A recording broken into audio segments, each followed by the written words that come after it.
this week on the Domestique Hotseat podcast. There's also moments earlier in the race where I look down on my hammerhead and it says maximum power of over 1100, and I'm like, okay, great. And now I have to do a sprint in the end. Okay, Zoe, this is crazy because I don't know, in like my podcasting, I guess in air quotes career, every now and then you have like an interview and they're like, oh, I've been wanting to do that one for a little while. And I've been wanting to talk to you for a while, but also anytime you talk to someone that's done like one of these races, like obviously you're hot off the Tour de France. I'm just hanging out in my house here and, you know, on the other side of the world, I'm talking to someone who just rode the Tour de France, one of the, if not the best race I've seen all year, let alone like women's races of all time. It was insane. Every single day it looked like new time records were being broken. We're having a quick chat off air. Let's keep this for the pod. How's the legs? Yeah, legs are doing okay. At the moment, hey, they're surviving. I've had a lot of rest days since the tour, physio sessions, trying to just my legs were so tired afterwards and my muscles, like I had the worst DOMs, it felt. So yeah, I'm surviving. I'm doing okay, yeah. Yeah, and what's the week? Because obviously, you know, it's not like you get feet up, go and have a week or a month off in some lovely part of Spain or something. You're on to Tour of Britain in next week, isn't it? So yeah. What's that gap look like? I'd imagine it's not heaps of downtime, or is that wrong and it is actually pretty chill? Yeah, this week actually is super easy. It's rest day, ride, rest day, ride, rest day, ride, rest day, pre-race. So honestly, we're on Friday now already, I think. Yeah, and it come around so quickly. I literally feel like yesterday I was getting on the plane to come back home, you know. So yeah, it's flown by this week, and now I'm starting to try and mentally prepare to go to Tour of Britain next week and do 5 more really hard days of racing. But yeah, it will be good. Fortunately, no Mont Ventoux in the Tour of Britain. That must at least be a bit of a relief. Although, from what I've seen, I'm not 100% familiar with the route for the Tour of Britain, but from what I've seen, there's a lot of climbs in some of those British races that are proper sharp. Like they're not long, but like we're talking up to 22% kind of thing. Yeah. Is that what you got coming up? Yeah, pretty much. Like the first day is like 150 odd kilometers with 1,900, but a really flat section in the middle. And the area that it is like the climbs are quite short, like 2 to 3 kilometers maximum, I'd say. And it's like that for the whole week. I mean, some shorter stages towards the back end, like around, one of them was 105 with 2,000 meters. So quite similar to the distance and climbing of stage 9, but over shorter, sharper climbs, basically. So it's going to be brutal, but yeah, no Ventoux to ride up. So I think that's a win. Yeah, cop the wins where you can, hey. And look, speaking of, obviously, first Tour de France, how do you feel individually at the end? Let's talk about the team later, but you, Zoe Backstedt, how do you feel after the race? Yeah, I'm really happy with it, I have to say. The first 2 days for me were not my best days on the bike, let's say. I struggled quite a lot with positioning. It was super, super fast everywhere, like going down a super steep descent and then turning 90 degrees into a really sharp climb. Like I was really struggling with that push to try and be at the front. But by stage 3, I managed to find some climbing legs and I was in the front of the bike race and I was having a good time and supporting the team. And then from there on, I felt like I kind of started to get a little bit better. Like my personal days were 3, 4, 5, and 9 were my highlights, let's say, of my riding time. So yeah, coming from that, I've had a great week. I've had some fun, even though it was brutal, absolutely brutal with the amount of climbing, how hard the races were, just the fact that it was 35 degrees every day, going full gas from start to finish. Like that you can't really, you can't explain how hard that is, but I think I dealt with it quite okay. And in the end, I really had a fun week. Fantastic to hear. And I want to touch on the heat because it was such a feature of the men's Tour de France.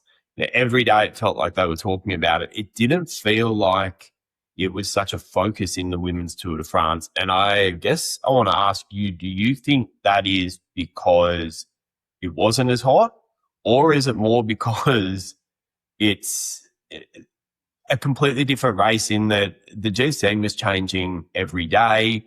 There were competitions because the race is much more condensed. Polka dot jersey was on offer most days. Points jersey was always something to talk about. Was there just less of a requirement to come up with conversations, or do you feel like you guys did, in comparison to the men's Tour de France, get a bit of a reprieve? For people that weren't there, like myself, where it's the depths of winter in Australia and I would kill for a 35-degree day at the moment.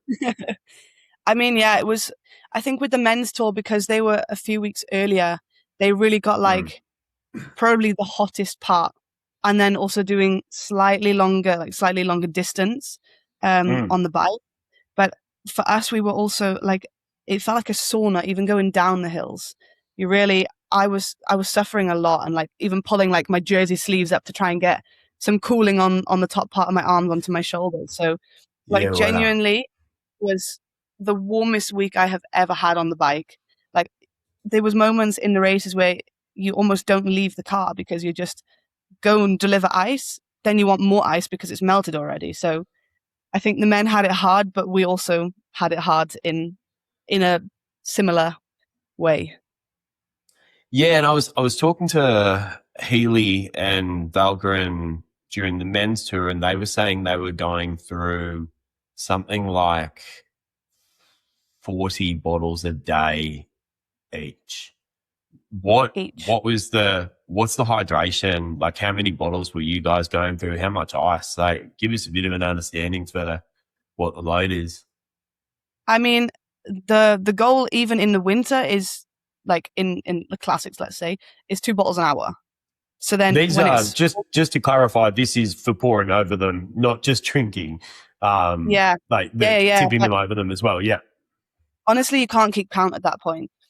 We're trying to do 2 bottles an hour of drinking. So then you try and split that between, you can down a bottle of carb because you don't want to pour that one over your head. And then you do half a bottle of water in you, half a bottle of water on you. And then you already want a new bottle, but you've just gone through a feed zone 5 minutes ago. So yeah, probably going through, I honestly can't even give you a number on how many bottles we do. How many musettes of bottles I've ridden to the front, delivered to teammates, and then gone back for ice, delivered those. It's like a constant circle of never leaving the car. Yeah.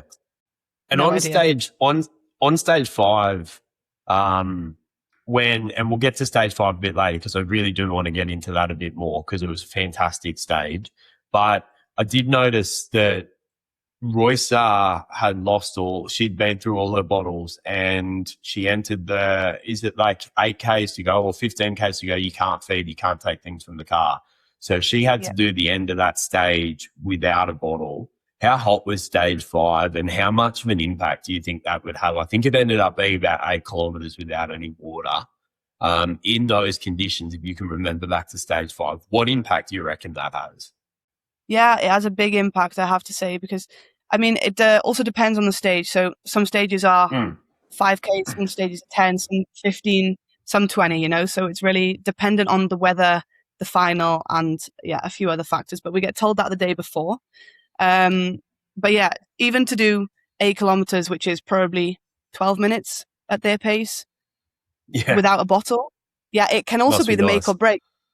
Yeah, maybe she threw the bottles off at 8K to go, but she might have not had a bottle from 15 or 20Ks to go, So then you slowly start to realize, oh my gosh, I'm really starting to, my mouth is dry. I'm feeling, warm from the inside out.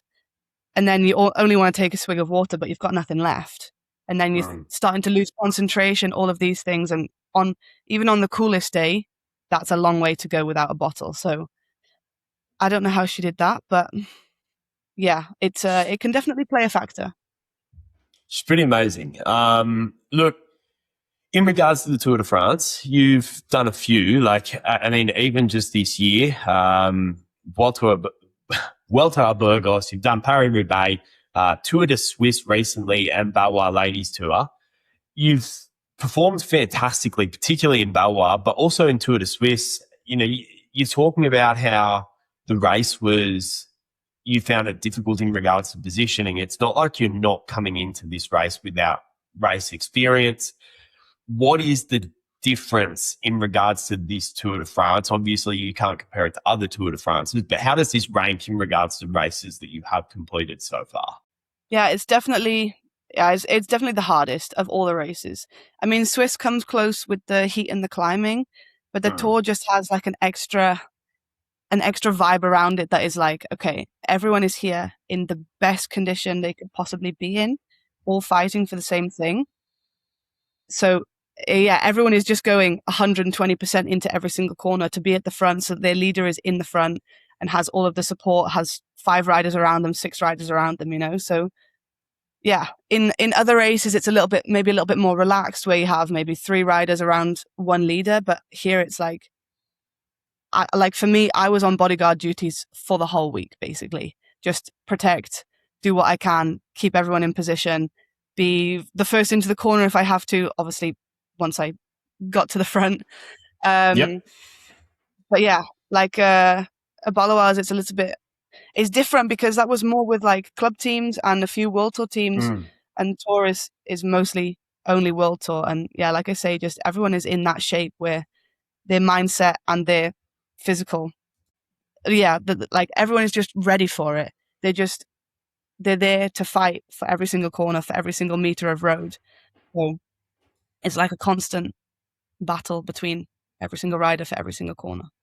And how do you find, like obviously at Baloise, you know, first in the youth classification, third in the points classification, first in the general classification, it's a completely different race. Baloise Ladies Tour is flat as a tack in comparison to the Tour de France. But how do you go, you know, obviously you're the team leader at Baloise Ladies Tour. Tour de Suisse, you were riding in support of Cassia, but I think it was third in the points classification. You know, you're taking on a real leadership role at these 2 races, and then you come to the Tour de France Femmes, where it's a completely different role. Like you said, you're serving as bodyguard here. How do you change up the way you ride? I mean, obviously your race ends a lot earlier when you don't have to contest things like Mont Ventoux, but how does it change the way that you approach races or preparing for races then? Yeah, I mean, in the race, it's a lot different. I mean, Baloise being a leader, it's having to ask people, or not asking them, but having people working for me and being able to sit back and be like, okay, girls, I need you to follow these attacks and do this. I will follow these riders when they go, but you follow the rest, you know? And now it's like, okay, I follow all the attacks, even if there's big names going in, and Kasia has to be in the wheel, you know? So it's then having 2 people following it. And then if they go even harder that I can't follow, then she can take over, you know? But just trying to make sure she doesn't have to do any work. So it's, in that way, it's different. But in the race itself, it's like on Ventoux Day, yeah, my job is done at the bottom of the climb. So it's give everything to stay. First of all, it was definitely not flat before Mont Ventoux. Yep. So fight to get over those first climbs, fight on the downhills to be in position and keep her in position. And then give it everything until the bottom. And if I can get 2 kilometers up, amazing, great. Then I can be done from there. But it's just trying to survive as long as possible. But, you know, the team will also say in the meeting in the morning, for 4 of you riders, your job is done at kilometer 100. And that's, you have to give everything for 100K and then just make the time cut to the top of the climb. So suddenly you have a shorter distance to use all of your energy, which just means you can go harder and you can give 100%. 120%, 150%, whatever percentage it is, like give everything for that rider, and then just be, okay, now I even enjoy like riding up the climb, take in the fans, and then, yeah, hope that they can deliver from there. Yeah. And I mean, there was talk about fans being taken off the Mont Ventoux climb because of wildfires. That didn't end up eventuating. Unfortunately, it didn't, because we get scenes like, I didn't see you going up the climb, but I did see Puck, Patisse pulling wheelies on the way out the climb. What is it like going up a climb like Mont Ventoux, when you don't have that pressure, we've seen a lot of negative incidents, not so much in the women's, but very much in the men's Tour de France, a lot of negative interactions between fans and cyclists. And there are a lot of questions about, the fans need to chill out a little bit. What is it like as a rider that's maybe not contesting, is less worried about the fans interacting, going up a climb like Ventoux? I mean, the scenes up there were pretty crazy. Yeah, it was super cool. I mean, for me, then I'm riding, I'm looking around, I'm waiting for the next feed zone to take a bottle. But in the meantime, you look at the people on the side of the road and you see people, like there was people with signs for me. And I'm like, this is super cool. You see British flags, you see Welsh flags and people shouting your name and all of these things. And you finish a bottle and you're like, there's a little kid standing on the side of the road. So you drop it off to them. And yeah, then it's just taking in the atmosphere, which, yeah, being at the back, being 25, 35, I don't even know how far down I was. Being that far down, yeah, you're just there to enjoy. You're just there to have some fun, have fun with the spectators, like get them to cheer you on a little bit more. But I can imagine if you're at the front of the bike race and there's a bit of a tunnel happening with people and you almost can't see where the road is going. Yeah, it can also be scary because you're like, okay, I'm coming at whatever speed I'm coming at. And I don't know where the road is. I don't know if the road is suddenly going to turn on me or if they're going to move out of my way. And I can genuinely imagine, I think it would not be something I would enjoy. But yeah, it's also part of the race.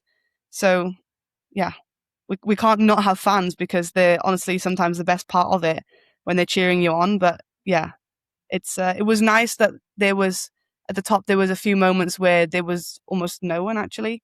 And then you can just take in your gruppetto friends, have a good chat, take in the views. And then when we got to the top, sit in the wheel because it was really windy.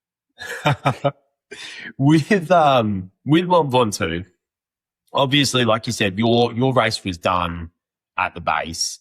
It's death pulls into there and then, turning it over to the climbers in your stage, to people like Niedermaier pulling for Niewiadoma, those two names. Do you ever get Niedermaier and Niewiadoma? Must be hard to, when you're absolutely gassed. Have you ever mixed them up? Well, no, because we use first names. Yeah, of course, yeah. But easier. What's the process? I've seen a couple of absolute death pulls where once you're done, you pull off, you're absolutely cooked. What's the process to try and survive a climb where for any of us mere mortals, just starting at the bottom of Mont Ventoux and making it to the top would be an achievement? But you've done, like you were saying, 120, 150 to the base of that climb. And then you've got to get up. And I mean, first off, in the gruppetto, before I even ask what strategy is, in the gruppetto, what kind of watts are you pulling? And just to make it up, I mean, on a climb like this, I think 225 to 250 maybe, depending on which gruppetto you're in. Yeah, it's not easy, hey? You're still having to push. Because the gradient is, it also just brings the natural watts, but yeah that would be like a high-end zone 2 ride. So then it's, in the end, still riding quite easy for us. And you can still chat, you can still, ride on the tops and just have a joke with people and, look around, go back to your second team car, get some more water, whatever you really need. And then it's just counting down the kilometers until you're close to the top.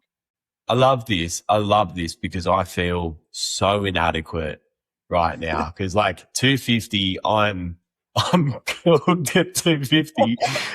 So this is fantastic because I think it really puts into perspective you guys, even at the gruppetto, are absolutely cooking it. But how do you get to a point where you're able to do that? You must be exhausted at the base of Mont Ventoux. Do you smash a whole bunch of energy gels? What's the process to try and get yourself to a position where you can actually crest the top? Yeah, well, first of all, finding a group that is not going too hard. There's obviously between my gruppetto and the front, there's a lot of groups that are going harder, that are still pushing for a time, for a result. And then all of a sudden you kind of float back through these people and then you find a massive group of riders that have all done their job. all happy to ride at the same power and chat away. And then you've found your group, you ride happy with them, but get an extra drink from the feed zone, or when the car passes you, make sure you get more bottles. Definitely some carb, crack a gel. If you've got any ice gels on the side of the road, like from the next feed zone, get an ice gel down you, get ice down you, everything to just like, almost start the day again. You know, you're now starting from zero and you've got to do 15, 20 kilometers up the climb. And that's your day, the second part of your day, you know? So just trying to get some food down you so that maybe you didn't eat for the last half an hour, 40 minutes while you were doing an effort on the front or something. So your schedule of eating is not quite right now. So then you need to get one, maybe even 2 gels down you to make sure you've got enough carbs in, get you to the top, and then think about, also the next time you're going to eat. Yeah, and big time. And how much of that is trying to work out, how much you need to start your recovery for tomorrow? I guess for you, part of the equation would be, okay, I need to, this is a bit of a spin out after a really hard ride. How much of it is trying to get in the fuel so that you can recover and you're good to go the next day? Because the next day was a tough one too. Next day was also, it was long. Honestly, I don't really think too much about that. My recovery starts when I get to the I was not super focused on that. I was more focused on just getting to the top, getting some more food down me. Also because, I fueled really well in the first half and then fueled quite badly from when I was helping out at the front to the bottom of the climb. So then it was more just like, okay, I've had maybe 60 grams an hour until the bottom. That's not enough. I need to eat more. So crack 2 gels in one moment and then take another one halfway up. It's more just actually to finish the day than anything. Yeah. And obviously it's your first Tour de France. It's not like you're inexperienced, but is there someone that's reminding you, like is the team car saying like, Zoe, get some food in? Were there moments where you maybe got heaps caught up in being on the front, or is it something that becomes automatic? Because I know I forget to eat and drink. Does it happen to the best of us? Yeah, it does, definitely. I mean, I'm not amazing at remembering to eat on the bike, especially if you're really in the zone, you're really focusing on the wheel in front, or attacks are going for half an hour, 40 minutes, and you're like, oh, I needed to eat 2 gels already. Then it's like, then you're already behind on your fueling strategy. So there was one moment on stage 5 where it was like me, Kasia, Antonia, and one other all in a row. And we had Agnieszka at the back. And she said on the radio, girls, remember to eat and drink. And she was like, I saw 4 of you reach into your pocket and take a gel in the exact as she said it. So she was like our mum for the week, reminding us to eat, reminding us to stay hydrated. So yeah, actually just looking after each other, just making sure that we all get ourselves to the finish line, or making sure that we're in the best condition possible to give everything for our leaders.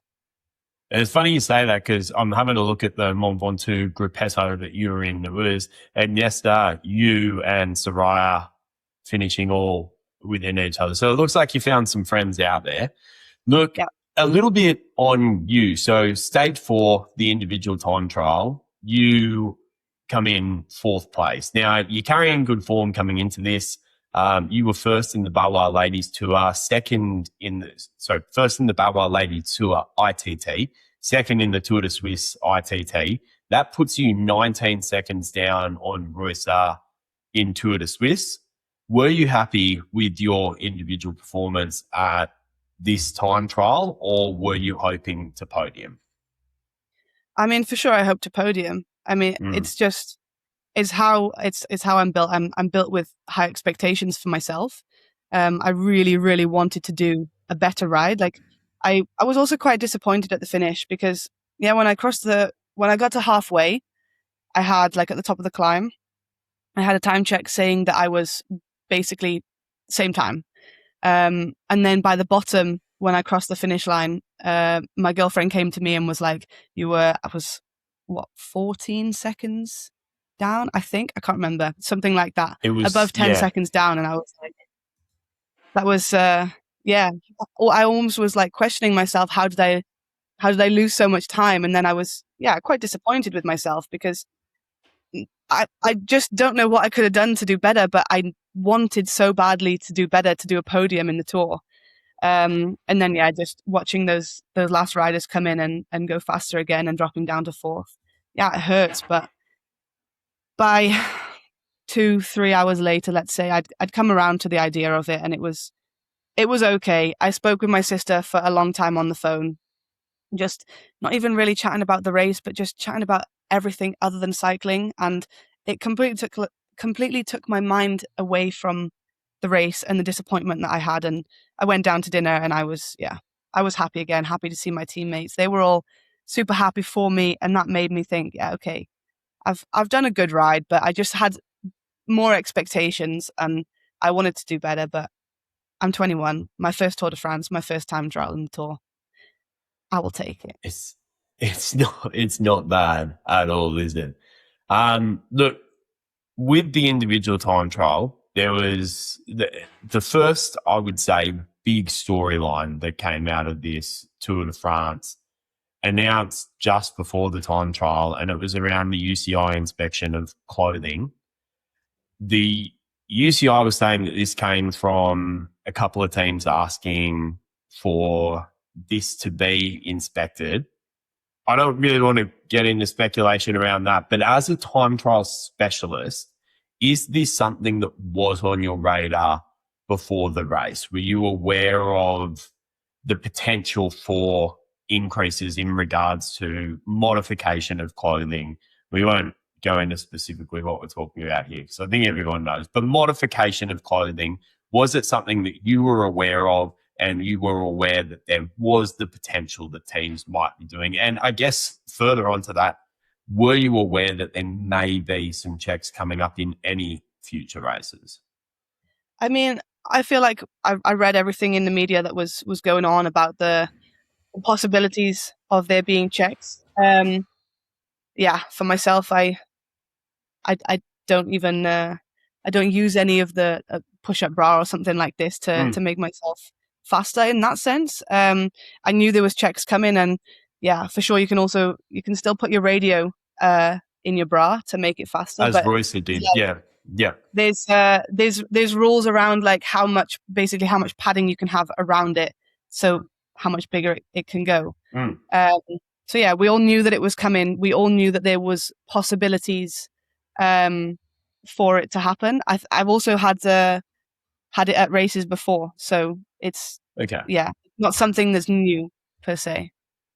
Right, because it completely blew up, and it was like it was something that has never been done before. But you're saying these are checks that are pretty standard, are they?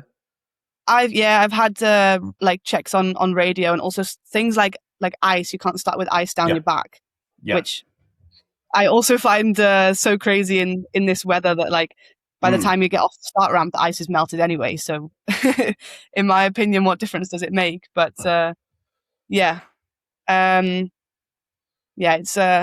it's just part of the sport. You got to keep it fair for everyone. Yeah. Now, in regards to your form, there was chat of quite a few stages, including the time trial, that might specifically suit you. Some of those stages ended up going to some unknown sprinter called Lorena Wiebes. Were you surprised by the fact that Wiebes could climb this tour? She looked fantastic on some of those climbs where a lot of people, including myself, had sort of written her off as someone who would get dropped, not because she's shown that she can climb in the classics, but I think there was the expectation that she just wouldn't be able to keep up with some of the rouleurs and the more versatile sprinters. Was this something that surprised you, or were you guys expecting Wiebes to come in with this kind of form? I expected it. You can't rule out anything for Lorena. I mean, I also would expect her to get over, maybe even over a 10-kilometer climb or something like that. If the pace is right, for sure she can make it over a long climb. So these first 2 days, that I thought maybe I could make it in the front group on that first stage, or like up the climb. I did it in recon, and I was like, maybe I can stay with it. And then we got there, and I was like, at the finish, I was like, this is a climber's climb and Lorena. So it's honestly, it's super impressive how she can climb. I really yeah, I wish I could do it like this, in the final. Be a sprinter, win all the sprints by 10 bike lengths, and then still be able to climb with the best in the world. Yeah. Can I have some tips from her, please? Yeah, big time. And when you get over one of those climbs, then like, okay, yeah, I'm feeling good. Sprint's coming up. Start getting the legs ready, tightening the shoes up, and then you have a look around, and it's Lorena Wiebes is there. What goes through your head there? Is it like, time to start getting ready for tomorrow, or is there we're here, might as well have a crack? Yeah, there's always the moment of we're here, let's go for it. I mean, the best option is to just go in the wheel. Try and sit in the wheel of her, and when she launches, you can stay with her. I mean, there's only one race this season where she didn't win, which was Depana, and she was completely boxed in. So, I mean, at the moment, that is literally the only way that you can beat her. So, yeah, maybe for Tour of Britain, that's what we have to do. No, but honestly, she's the best wheel to follow.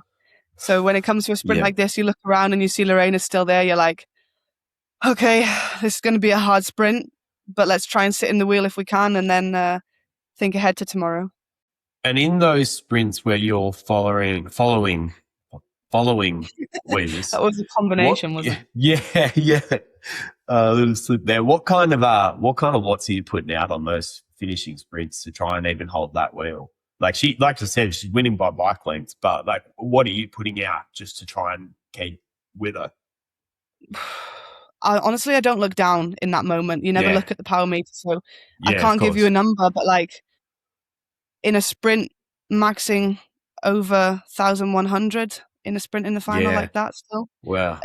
If I can stand on the pedals, that is. So yeah, that's the goal, is to try and still put out a maximum power. But yeah, there's also moments earlier in the race where I look down on my hammerhead and it says maximum power of over 1,100, and I'm like, okay, great. And now I have to do a sprint in the end. So I honestly don't know what she would put out. Some big numbers, I have to believe. But yeah, it's hard enough to try and follow the wheel also with the chaos of people around you, and corners, things like this, drains, potholes, all of the above. Like there is so much to think about, following your teammate, and then, okay, maybe they get into a box, then trying to find a way out of the box. And you have moments where you're at 600-700 and then you back off, then you're at 400 and you back off, then you're starting your sprint, then maybe you get stuck, then you have to go again, and it's a whole, you probably never have like, apart from in the last 100-200 meters, you never have like 20 seconds of raw data. Yeah. I don't know how you guys do it. I'm woeful in a sprint, but I wouldn't want to be there anyway. You guys have some guts. It's scary sometimes. It is scary. Yeah.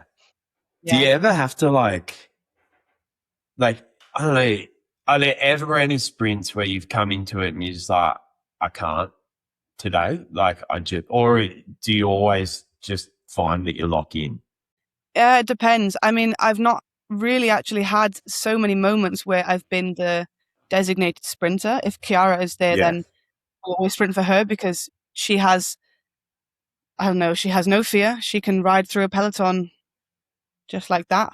And if I can drop her off in the right place, then she can do a really good sprint. So it works really well with me giving her a lead out and then her going for the final. So honestly, Baloise was probably my first week of racing where I've been the sprinter. And then I did have some moments where I was like, actually, I can't do this final. It was going super quick. There's some corners that were just, touch and go, speed bumps in the final. So then I say in the radio, okay, Micah, now you need to sprint because I'm not doing it. I will give you a lead out.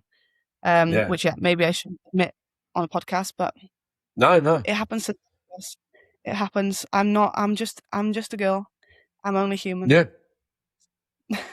But even with the lead outs, they must be sketchy as all get out too. That's where you're fighting for the position. Once you drop the sprinters off, they've got to get the gaps and follow the wheel. But by that time, everything's sort of thinned out. In the lead outs, that's where you get the elbows out and everything, right? It must just be crazy. Yeah.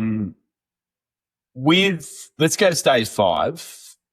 I think stage 5 was a real watershed moment in this race. So up until this point, some of the commentary had been your standard fare that you come to expect from a women's race. You know, we had the incident that we were talking about before, and things start to get sidetracked, and the conversation moves away from the racing. And then stage 5 comes along and clocks everyone in the chin, and everyone just sits back and thinks, holy shit, this is some proper good stuff.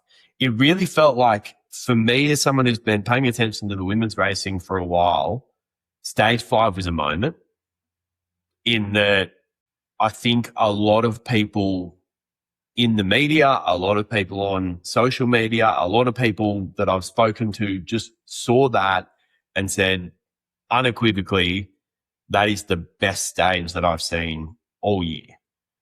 Did you notice that from inside the peloton? Do you feel like there was a shift at that point from the way that the race was being covered, from the conversation around it?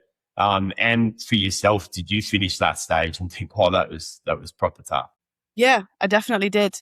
In the beginning, like, we'll look at the profile on VeloViewer before, and you look at it and you think, girls, this is going to be a hard day. Like, in the meeting, it was for the 4 of us that were not the non-climbers, survive for as long as possible, do what you can, make the time cut. That was really what we were told. Do what you can to help them. If you can bring ice one time, because it was also super small roads, so there was not really much opportunity for the car to move up or anything like this. So the feelings were different. It was a whole logistical nightmare, you know? So yeah, it was from kilometer 0, from the neutral even, was hard racing the whole time, full gas, small roads, sometimes bad surface, climb, descent, like literally up and down like this. So wherever you finished the climb was basically where you started the next one, because yeah, maybe you could overtake 1 or 2 people, but you can't overtake 50 people that are in front of you on a downhill that's twisty and small and bumpy and everything like this. So it was hard racing from the gun. First climb, there was attacks, there was this, there was that, and you're riding. I was a little bit stuck halfway the peloton, and I'm looking up and I'm going, I need to be there, but I'm here, you know, I can't get there. I need to. So then you start panicking a little bit. You're like, oh my gosh, I can't do my job. And then somehow manage to like send it around the outside of the peloton and start being in the bike race and being at the front, following these attacks on the climb. And Antonia had followed some earlier, and I needed to do that job earlier. So then when I got to the front, I felt a little bit on my limit. And then they started attacking on this climb for like 3 kilometers, and I was the only one at the front, and I was really panicking. I was like, okay, but 3 kilometer climb is hard enough, let alone following attacks. Then also Lorena was there following attacks, and I'm like, how? Why? But then the green service is coming up, so there was like so many different things going on in this bike race, and then feed zones, and everybody wants a feed, and then suddenly it gets harder going through the feed zone, because then you've got 6 people from each team trying to go to the side of the road to get a bottle, and there was just so much to think about and such hard racing. And then, yeah, once that breakaway went up the road, actually it relaxed a little bit. There was a nice section in the middle where it was just a little bit more calm. We were just riding as a peloton, and yeah, even like the front teams just lined out, just riding in one long line. No one really fighting each other for the wheel of Marlin or the wheel of Damie, just riding along. Took a moment to relax. And then coming into the final 2 climbs, those climbs were brutal. Absolutely brutal. And the first climb the first steep part that we did, I was dropped already. I was done. I was then happy in my little group until the end of the day. And I was suffering with the gears. I'm even going sideways up the road, you know, to try and make it flatter. Yeah. And then I get to the finish. We'll get onto it a little bit after. I get to the finish, and I was talking to Kazia, and this climb, hey, it was super hard. She was like, yeah. I looked down when I got to the top, and I was like, yeah, the gear felt really hard. Like I felt like I couldn't ride any more cadence. I looked down, and I was still in the big ring. on this climb that is like 18%. I'm like, are you okay? What? And she said, yeah, then I realized the next climb was going to be a bit easier because I had another gear to use. I'm like, you are not human. Oh, crazy. And then, you don't really hear anything in the radio. At some point, it gets too far away that you just is all you hear. So you take it out. And then you ride in the finishing straight and maybe you see the TV, or I saw Antonia because she'd taken over a white jersey that day. Gave her a hug as I crossed the line, everything like this. But yeah, at some point, you just have to let the climbers do their job. Let them have fun on the climbs and you say, see you later. But yeah, riding to the bus, seeing Kasia and being like, oh, how was it? What happened?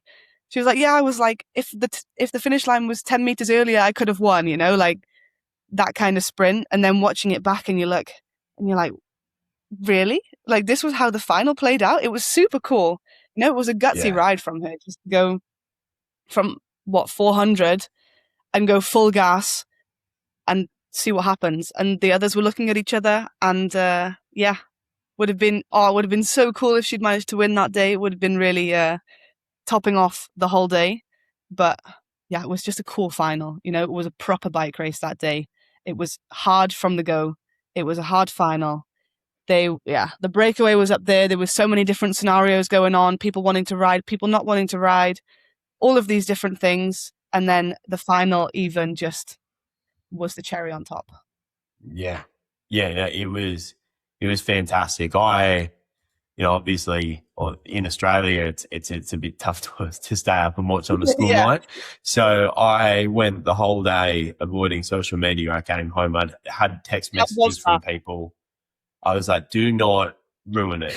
I've heard it's fantastic. Do not tell me what happens. Do not tell me anything. I got home, I watched it on the trainer, and I ended up sitting like it's winter here, so it's cold, but anyway, sitting in my riding gear on the chair in here, just glued to the screen. Just thinking this is fantastic. And then, there's a bit of a break because the next day was another weather's day, but then we get to Ventoux. Now, Pauline from Prevost has dropped on stage 5. So she's not looking good. Yeah. And I think she had admitted on stage 5 that her race was done, which was a huge shame because Ventoux really suited her and I was excited to see her go. But we didn't miss out because we got a clash of 3 absolute titans. Niewiadoma puts out a record for, I think it was the maximum power put out by a woman for that length of time in watts per kilo. I did a silly thing on social media where I tried to see how long I could hold the equivalent of her power, and I lasted a minute. Love it. Which I was quite proud of that. Absolutely.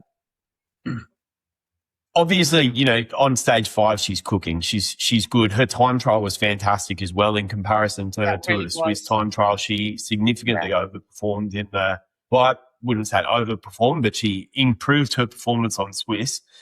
Was the Mont Ventoux result expected though? And we did see Vollering at the end. She had quite a bit of kick. How much I think Cassie would have won on any day, but how much do you think the gaps that we saw there were Reusser and Vollering sort of playing off each other and playing a bit of chicken with each other versus Cassia just being the stronger rider on the day? I mean, if you ask me, I put it all down to Kasia being the strongest. 100%. Like from the moment she went to breakfast until the finish line, she was the strongest. It's just how it is. So I think no matter the mind games that they were playing with each other, I think she would have won. I think we all backed her into, like, we were fully with her to perform the best way she could to go for that victory. The DSs, the mechanics, the soigneurs, the riders, everybody in the team was fully behind her that day. And I think she had it in her to win, even if the others had stayed with her. But yeah, they were playing mind games with each other and trying to get the other one to work, attacking and sitting in the wheel and doing all of this. And yeah, then you let her get a minute up the road. Then at one point it was also 12 seconds or something. Yeah. Yeah. It was, there was a big gap and then there was a super small gap. So they were almost in the wheel. And then it went back up. I don't remember how it was, but it went back out. It got out to a minute 40 from memory. Yeah. Like she really did pull away for a while. Yeah. And it looked like she was going to put some proper time in. Like at one point it was looking like it could blow out to sort of 2-3 minutes kind of thing. Yeah. But yeah, anyway. Then they started to work. No, it's okay. Started to work and bring it back a little bit. But yeah, then you give her a gap of 1 minute 40 and they can only bring back less than a minute on her in the final part of that climb. So yeah, I have to say she was just super strong. Mentally, physically on that day, she was just, there was something different, something different about her. She was, just the air around her was like, I'm going all in for this and no one can really stand in my way. I think the thing that I really, like, the whole climb deserves respect, but the thing that I really respected was right up until she crossed the line. She didn't celebrate. It was right up until she crossed the line. She was even sprinting to cross the line to try and get as much time as she possibly could have. What's it like being on a team? Like, I finished this tour and I've always thought this about Cassie, but more so after watching this Tour de France. She's got a real dog up her. She's got a real bit of mongrel in her, Cassie and Niewiadoma. What's it like being on a team with someone like that she really does have this never say die kind of attitude to her? Yeah, it's super cool. And it's like, it's motivating for the rest of us as well then, If she's 150% committed to this whole tour, not even just one day, even the time trial, which is not her preferred day, even then she's fully into it, like also asking me questions after we've done recon on what I think of this part and this part and this part, like really talking to each other, trying to get different information about what we think here and there. But yeah, every day she's motivating us, and it's super nice to see. And also on the final stage, when I was doing my pull on the front, in my ear telling me that I'm doing a really good job in different words. It's awesome. Then you give an extra 10%, you give everything that you have, because she's bringing the motivation to the whole team, to all the staff, to literally everyone that you can think of. So yeah, to see her fight like that on Ventoux then gives us the motivation the next day to fight even harder, and the day after to fight even harder, and give everything for her to do her job. Totally. So you bring up stage 9. Let's go to it. What were the plans on stage 9? Because having a look at the race at that point, it was challenging to see an equation where Cassia was able to drop Vollering. But obviously you go into the race, you have plans coming into it. How much of your plans coming into stage 9 involved Movistar and UAE and what they might look to get out of it? Honestly, in the end, not a lot. We knew that we knew UAE would attack. They've got 3, if not 4 strong riders that can attack on every single climb and make it hard. Even on the descents, they can do, a really, really hard pull. So it was just, we knew that they would make it aggressive.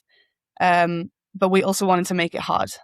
I think it's the only way to do it. I mean, the course itself made the race hard, but then to make it even harder by just riding, I mean, for half of the peloton, it was hard enough to make it over the first climb, let alone over the second climb or over the third climb. So we knew by the time, like in the meeting in the morning, my job was done at the top of the second climb. That's what they said. For the 4 of us that are not climbers, your job is done at the top of the second climb, and then we leave it up to the GC riders. Like, that is it, because we're realistically not going to make it over a third time. So then it's find a gruppetto. But yeah, I mean, I think it was super hard, and we knew UAE would attack. We knew they wanted the GC position from Marlin. So we knew that they would make that hard. But it was kind of like trying to anticipate that and see what we could do to just go all out. When it came across the radio that Mullen had crashed, how did that, did that change the equation? Was that, obviously UAE is working, for anyone that wasn't following, the line of the questioning is UAE and Movistar are going for that third position. So I guess what I was asking in the initial one, just more for the people listening, less so for you, for anyone that is not super in the weeds with this, do UAE and Movistar start trying to bite chunks out of each other, which then means that you guys don't have to do so much of the work? Once you hear that Royce has crashed and that UAE third position is pretty much shored up now, does that change the equation? Were you guys like, oh, okay, your death pool up that second last climb, was that partly because, the equation had changed, or was that always the plan? No, was always a plan. Basically, I was never going to make it over a third time. So I was like, right, I give everything that I have now. First of all, on the first climb, we went over the top and I crashed on the descent, got back on the bike, managed to make it back to the peloton, and then went to the front and I was in the wheel of Soraya. She did a pull into the bottom and I pull up the climb. And I just went, you know what? I'm going to just go as hard as I can. Let's just drop some riders, make it down to a really, really select group. Then there is in the end, there was not many people with teammates left. So it's then isolating everyone so that, Kasia and Antonia were the only ones left. So then we need almost every other team to only have one rider so that it's equal for everyone, So once, I'd already done my pull. I was on the descent when I heard that she crashed. So for my ride, that didn't affect anything. I think also for Kasia, it didn't affect anything because they were fighting for positions behind her. I think maybe if they'd let Longo go a minute or 2 minutes up the road or something, then it could have changed the plans. But that didn't happen in the end. It was almost too hard to let anyone really go anywhere other than Damien on the last lap. Really for us, it didn't change anything. Yeah. And I mean, at the end of the day, Demi came out superior on that last stage, and there's not much you can do there except, I guess, sit back and applaud a fantastic ride by a fantastic and inspirational rider. But I guess before we move on to what you guys are taking from the race, what does it feel like to become a bit of a meme? I think your death pool face has been compared to Tim Rex in the Giro, and that was pretty heavily memed. My pain face is not fantastic either, but it's not on public television. Do you look at that and you think, oh my goodness, memed all over the world? I think, what are they saying, millions of people have seen you in pulling that face out. What's it like? Yeah, it's just funny. Also funny to watch back because I know how I'm feeling in that moment, and I'm riding, and I almost with like a blank mind, and it's the only face you can pull. Like you can't ride with your mouth closed because I need more oxygen going into me. It was really my only option to just ride full gas, mouth open, and try and get as much air in as I could because I was on my limit. Hey, I was really going hard. I said already at one moment on the climb with I think I looked down at 3.6 and said, I'm done. I can't go anymore. And then they were like, yeah, this person is dropping and this person is dropping. I was like, okay, I continue going because the girls said after they didn't hear me, they couldn't hear me on the radio. So even going over the top of the climb, I was like, girls, you need to overtake me before the downhill. And they were like, yeah, we didn't hear you. We had no idea. So they were also telling me stuff. Okay, I heard Kasia one time and I heard the team car, but otherwise I think I blocked everything. I was just pain face, go for it as hard as possible. And then when I pulled off at the top and I counted the riders that went past, I was like, cool, fun. Not bad. Yeah. All right, well, let's go through what the team is taking away from this. So, a bit of debrief sitting after the race. What is the team? Obviously, best young riders jersey. That's huge. Fantastic ride by Niedermaier. And then Cassie and Niewiadoma keeping up the record of podiuming every single Tour de France Femmes avec Zwift. What's the takeaway? You must be stoked with it, but do you feel like you guys left anything out there? No, we gave everything. I think every rider gave 110% every single day. And yeah, in the end, we rode a really good tour. We had some really good days on the bike. And yeah, Kasia and Antonia were super gutsy with their riding, and they gave everything that they had. In the end, Damie was just stronger. That's just how it is. And hats off to her for, especially the ride on that final day, like even the descent, it was slippery roads and everything, like was super impressive to see.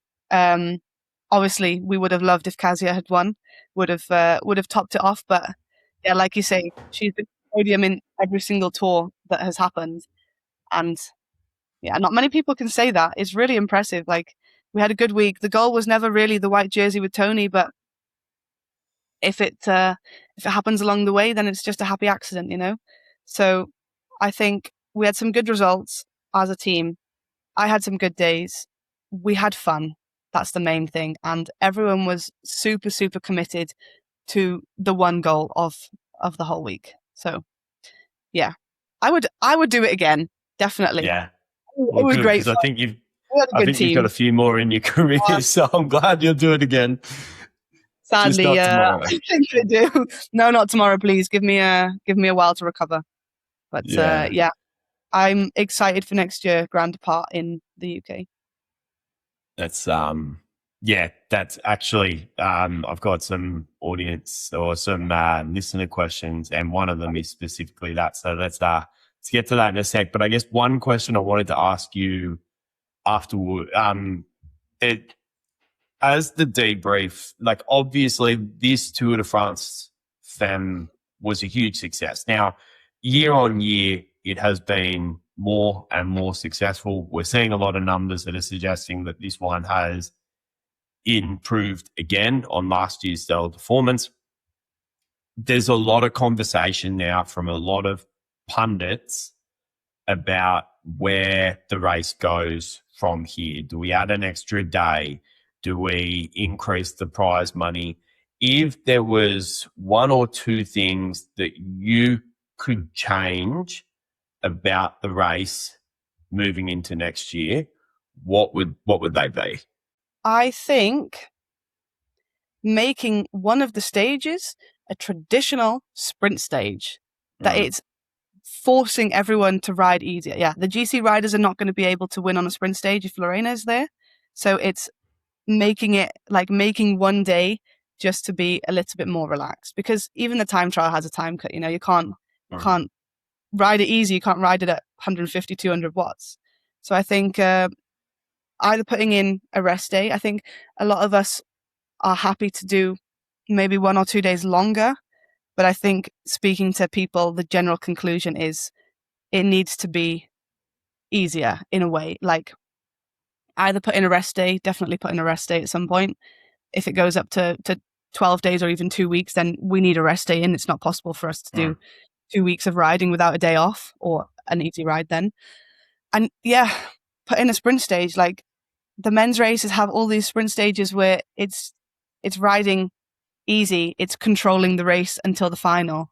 Yeah, we also need that. So I'm also more than happy to do one more mountain pass or something like this. Put in Alpe d'Huez again. Put in any climb, but just please give us one more easy day. Yeah. Well, how does the transfer? I guess to next year in Britain, you are heading 3 days in Britain, and then is it straight on the ferry and riding the next day? There's no rest day in that lineup. I have no idea at the moment. I mean, no, me neither. The most logical is to put everyone on the Eurostar, take the Eurostar to Lille, and then do Paris-Roubaix the next day. Yeah, that'd be fantastic. Team time trial in London. Day after Yeah. Paris-Roubaix. Let's go. No, I wouldn't hate it. Okay, Me so neither. moving on then, you're heading now to Tour of Britain. Been Yeah. speaking to a few people over there that are saying it is crazy hot and pretty oppressive heat. How are you feeling? You acclimatized after a week in France, and how are you feeling heading over there, and what are the targets? Yeah, targets. I mean, I would love to ride a good GC there. I think if my legs stay from day 9 of the Tour, then I should have some good legs. But again, you never know how it's going to be. It's a very different kind of race in the UK. The roads are different. Just everything about it has a different feel. You know, you can ride at 30 average and be riding 20 watts average higher than if you did the same in France, Belgium, Netherlands, wherever. Just like the way the tarmac is, it's so different to the rest of the world. So it's going to make it hard. It's going to make it a hard week. It's going to make it brutal. But you know what?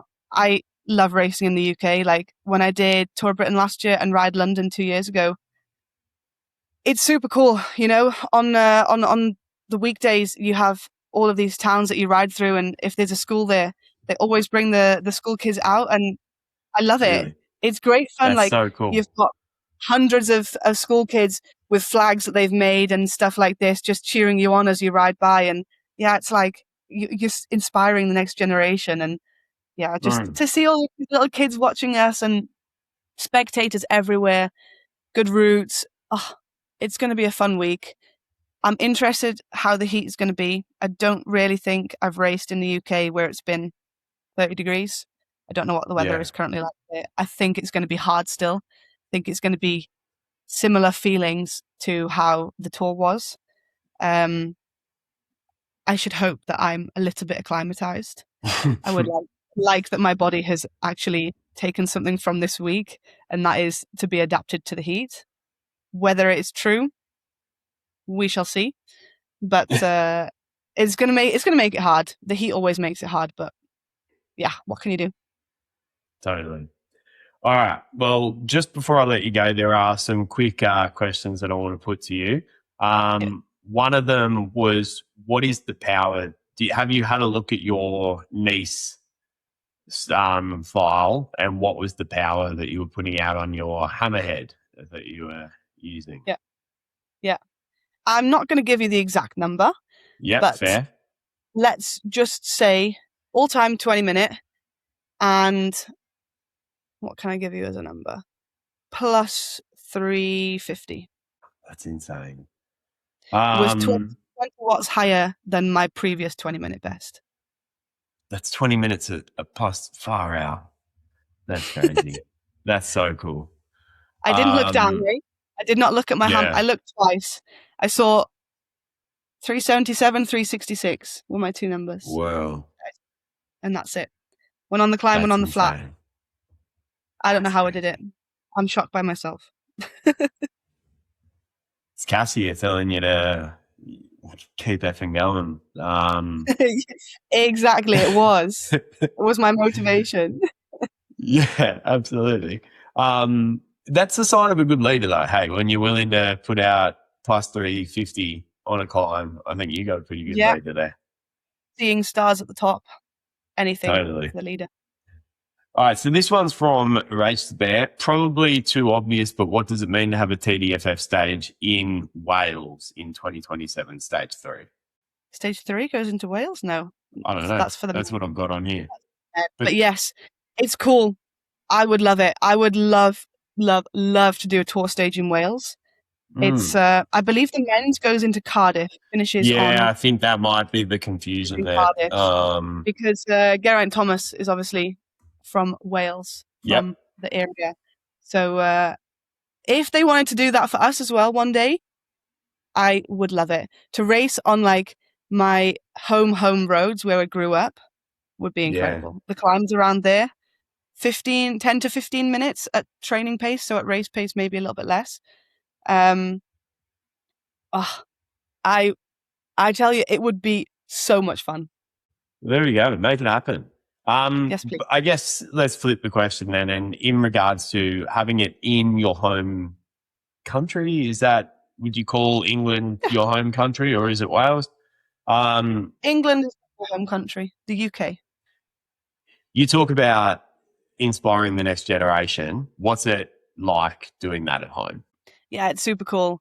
Like I said, it's just, there's so many people that come out even to the start, to the sign on and everything like this. And then the whole streets are flooded with kids and flooded with just people coming out to watch us racing. And yeah, like I was also saying that on Ventoux, when you find a little kid on the side of the road that is screaming for everyone and you give them a bottle and their face lights up, like this feeling, it's super cool. And it's so nice to see so many people, so many young kids coming out to watch us, parents bringing them to watch us, schools taking the afternoon off to come and watch us on the side of the road, making banners for us, telling them about what we women do on bikes. Yeah, it's incredible.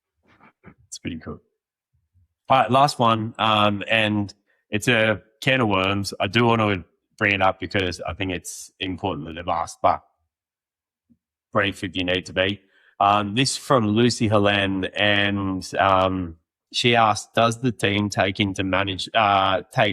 your cycle into management when it comes to training and medical or other support? Yes, I think so. It's a big topic around menstruation, everything like this. It really can also affect how you feel on the bike. I think Kim LaCourte was one that spoke out about it during the tour last year. Yeah. This year even, she said that for the time trial, she had a really bad day and she felt awful. And then the day after, she came onto a period, and you can feel like two different people from day to day. So it's really important to understand your body and how your body feels during each part of your cycle. And understanding, like, maybe one day you need to eat 50 grams more carbs on the bike or something like this, or you need to have one extra meal in the evening because that's what your body is needing, or it needs something sweet, something like this, just to make sure that you're fueling it in the way that it needs to be fueled. Because you're also using so much more energy when you're actually on your period. So hats off to anyone that also races on their periods. Yeah. Totally. Yeah, absolutely. Well, look, last one's not a question. It's a comment. This is from AJ Wills. From a fellow Welshie, the country is so proud of you. I think that's a good one to end off on. I think everyone is proud of what you guys did around France, showing that, and Switzerland, nice. Showing that this is, this is proper premier racing, the best racing in the world. And I think you guys really put on a show, and it positions it really well for women's racing in the future, and particularly the Tour de France next year. So thank you so much for your time, Zoe. I genuinely appreciate you coming on. It has been a real honour.